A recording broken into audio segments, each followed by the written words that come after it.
Hello viewers, welcome to my YouTube channel quick English in Bengali. আজকের ভিডিওতে আমি তোমাদের সাথে শেয়ার করব ক্লাস 8-এর দ্য সি এই পোয়েমটার বেঙ্গলি মিনিং। তো এই পোয়েমটার যে মানে ভিতরে কি অর্থ আছে, ইনার মিনিং যাকে বলে, তো সেটা যদি বুঝতে চাও দেন ভিডিওটা কিন্তু পুরোটা দেখতে হবে। তো চলো সময় নষ্ট না করে আমরা দ্য সিটা স্টার্ট করি। The sea by James Reeves. James Reeves was a British author principally known for his poetry, plays, and contributions to children's literature. His books include anthologies for both adults and children. He was also well known as a literary critic and broadcaster. James Reeves was a British author. James Reeves ছিলেন একজন British লেখক। Author মানে লেখক। Principally known মানে উনি মূলত বিখ্যাত ছিলেন তার পোয়েট্রি, ফর হিজ পোয়েট্রি, তার কবিতার জন্য, প্লেস নাটকের জন্য, এবং আর কি and contributions to the children's literature, এবং শিশু সাহিত্যে ওনার যে অবদান, বাচ্চাদের জন্য উনি যে গল্পগুলো বা কবিতাগুলো লিখেছেন সেই সাহিত্যের জন্য কিন্তু উনি বিখ্যাত ছিলেন, অর্থাৎ শিশু সাহিত্যের জন্য কিন্তু উনি বিখ্যাত ছিলেন। হিজ বুকস ইনক্লুড, তার বইগুলোর মধ্যে কী আছে, books include anthologies for both adults and children, এবং তার শুধুমাত্র যে তিনি বাচ্চাদের জন্য লিখেছেন তা নয়, তিনি বাচ্চাদের জন্য যেরকম লিখেছেন বড়দের জন্যও কিন্তু লিখেছেন উনি। He was also well known as a literary critic and broadcaster, তিনি একজন সাহিত্য সমালোচক।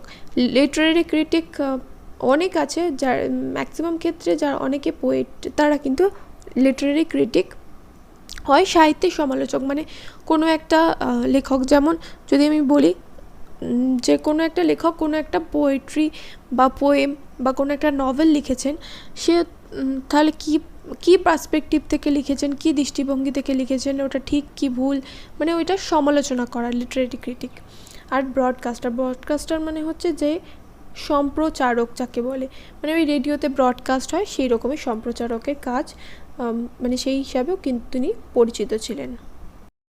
The sea is a hungry dog, giant and grey, সমুদ্র হলো একটা ক্ষুধার্ত কুকুর। The sea is a hungry dog, hungry মানে কি ক্ষুধার্ত, আর ডগ মানে কুকুর। সমুদ্র হলো একটা ক্ষুধার্ত কুকুর, মানে সমুদ্রকে তুলনা করছি আমি ক্ষুধার্ত কুকুরের সাথে। জায়েন্ট অ্যান্ড গ্রে কীরকম, বিশাল এবং ধূসর। জায়েন্ট মানে বিশাল বা দৈত্যের মতো বিশাল, অ্যান্ড গ্রে ধূসর। দেখো এখানে the sea is a hungry dog, এখানে কিন্তু কোনো অ্যাজ, যেরকম আমি তোমাদের ক্লাস 7-এর ক্ষেত্রে বলেছিলাম যে দুটো অ্যাজ থাকলে সেক্ষেত্রে আমরা ওই এক্সাম্পলগুলোকে বলি সিমিলি। যেমন his hair is as black as cloud, মানে তার চুলগুলো যেমন মেঘের মতো কালো। তাহলে এখানে আমি তুলনা করছি, কিন্তু এখানেও দেখো তুলনা হচ্ছে, the sea is a hungry dog, সমুদ্রকে তুলনা করছে ক্ষুধার্ত কুকুরের সাথে, কিন্তু এখানে অ্যাজ বা লাইক সো কিছুই নেই কিন্তু, তাহলে এটাকে বলা হয় মেটাফার।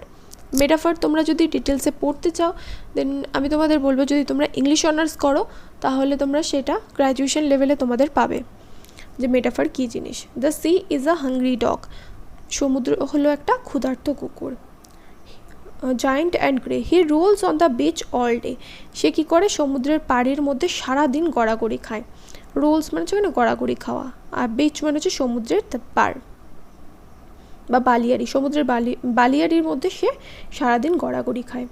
উইথ হিজ ক্ল্যাশিং টিথ অ্যান্ড শ্যাগি জজ, তার ধাক্কা খাওয়া দাঁত। ক্ল্যাশিং টিথ মানে হচ্ছে মানে যে দাঁতগুলো একে অপরের সাথে বিরোধিতা করছে, মানে উপরের পাটির দাঁত আর নিচের পাটির দাঁত। কুকুরের ক্ষেত্রে দেখবে কুকুরের দাঁতগুলো ঠিক যেরকম হয় সেই রকমই কিন্তু এখানে বলা হচ্ছে যে সমুদ্রের ওরও এরকম দাঁত রয়েছে।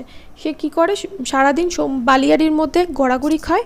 কিভাবে গড়াগড়ি খায়, তার এই যে বড় চোয়াল, বিশাল চোয়াল, শ্যাগি জজ মানে হচ্ছে রুক্ষ চোয়াল, শ্যাগি মানে রুক্ষ, তার আর জজ মানে হচ্ছে চোয়াল, তার রুক্ষ চোয়াল নিয়ে এবং পরস্পরের সাথে সংঘর্ষ করছে এরকম দাঁত নিয়ে সে গড়াগড়ি খায়। আওয়ার আপন আওয়ার হি নজ, ঘন্টার পর ঘন্টা সে চেবাতে থাকে। নজ মানে চেবাতে থাকে, কি চেবাতে থাকে, the rumbling tumbling stone, rumbling tumbling stone, যে পাথরগুলো মানে গড়িয়ে পড়া যে পাথরগুলো, সেই পাথরগুলোকে সে চেবাতেই থাকে। রাম্বলিং কিন্তু এই ওয়ার্ডটা কিন্তু তোমরা এর আগে পেয়েছো দ্য ক্লাউডসে, তাই রাম্বলিং ওয়ার্ডটা কিন্তু তোমাদের চেনা চেনা লাগছে, কিন্তু এখানে এটা কেন ব্যবহার করেছে? রাম্বলিং মানে হচ্ছে গর্জন করা। রাম্বলিং টাম্বলিং স্টোন মানে যে পাথরগুলো গড়িয়ে পড়ছে এবং একটা আওয়াজ হচ্ছে, মানে পাথর যদি গড়ায় তাহলে একটা আওয়াজ হয়, তাহলে বলছে সেই পাথরগুলোকে কী করে সে সারাদিন চেবাতে থাকে। And bones and bones and bones, এবং কী বলে ওগুলোকে? হাড় হাড় হাড়। The giant sea dog moans licking his greasy pause.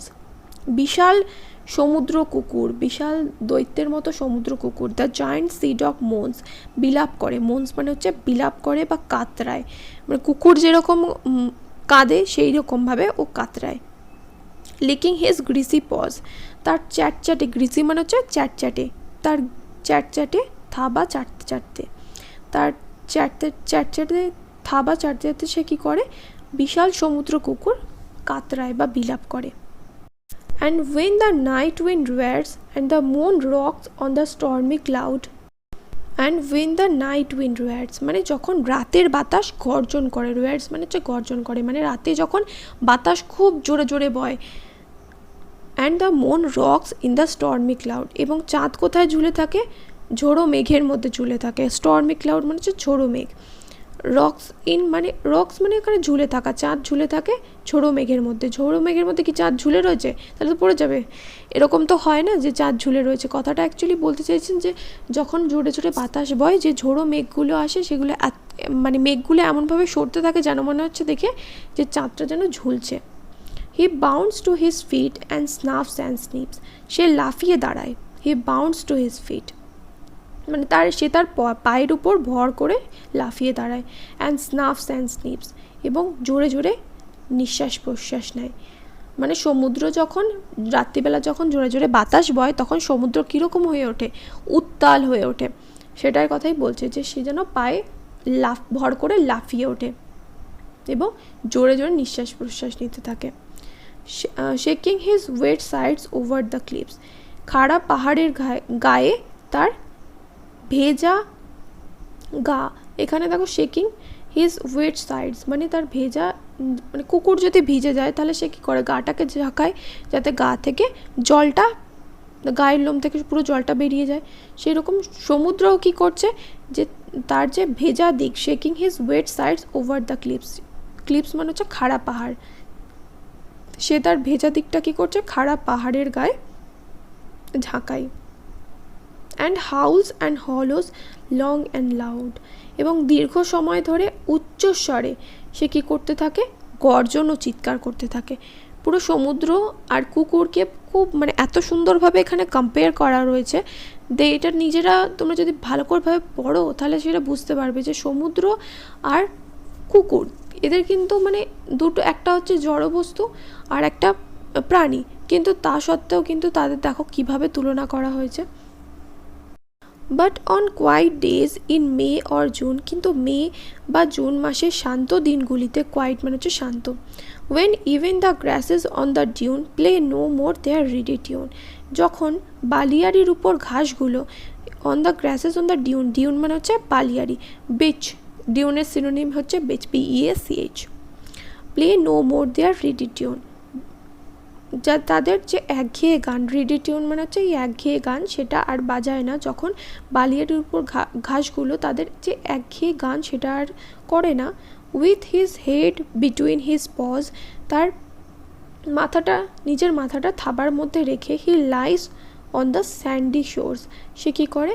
ওই বালিময় যে পাড় তার মধ্যে সে শুয়ে থাকে চুপচাপ। সো কোয়াইট হি স্কেয়ারসলি স্নোর্স, মানে কতই না শান্ত, যেন এর আগে যেন কখনো উত্তাল হয়নি, কত শান্ত। সেটা বলছে সো কোয়াইট, এতই শান্ত যেন সে কখনো সখনো নাক ডাকে, হি স্কেয়ারসলি স্নোর্স, কখনো সখনো সে নাক ডাকে, মানে তার আওয়াজ তখন আর বোঝা যায় না, কারণ মে আর জুন মাসে সমুদ্র খুবই শান্ত থাকে। তাই বলছে যে মে আর জুন মাসে সে কী করে? বালিয়ারির মধ্যে চুপচাপ শুয়ে থাকে, কখনো সখনো মাঝে সাঝে ওই মাসের মধ্যে নাক ডাকে। স্কেয়ারসলি মানে খুব কদাচিৎ, রেয়ার যাকে বলে, স্নোর্স মানে নাক ডাকা। তাহলে তোমরা আশা করি পোয়েমটা বুঝতে পেরেছো। যদি বুঝতে পেরে থাকো দেন অবশ্যই সেটা কমেন্ট করে জানিও। অ্যাক্টিভিটি সলিউশনগুলো আমি তোমাদের সাথে খুব তাড়াতাড়ি শেয়ার করবো, নেক্সট ভিডিওতে পেয়ে যাবে। আর অবশ্যই একটুখানি গ্রামারটা কমেন্ট করে বলো তো তোমরা কোন টপিকে গ্রামারের ভিডিও দেখতে চাও। দেখা হবে নেক্সট ভিডিওতে। Till then by.